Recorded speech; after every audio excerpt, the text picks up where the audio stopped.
সম্মানিত দর্শক এবং শ্রোতাবৃন্দ, আমি ডক্টর আবুল কাশেম মোহাম্মদ মাহবুবুল্লাহ যশোরী বাংলাদেশি সেবা পার্টির পক্ষ থেকে আপনাদের সকলকে জানাই আসসালামু আলাইকুম ওয়া রাহমাতুল্লাহ।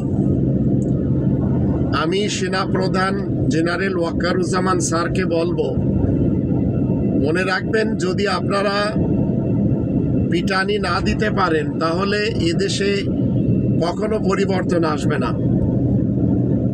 সেটা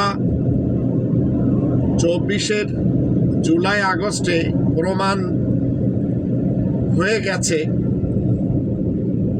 এখানে সত্যিকার অর্থে ভদ্রতার কোনো নাম কখনো নেই, নাম এবং দাম কখনো আমরা দেখতে পাই না।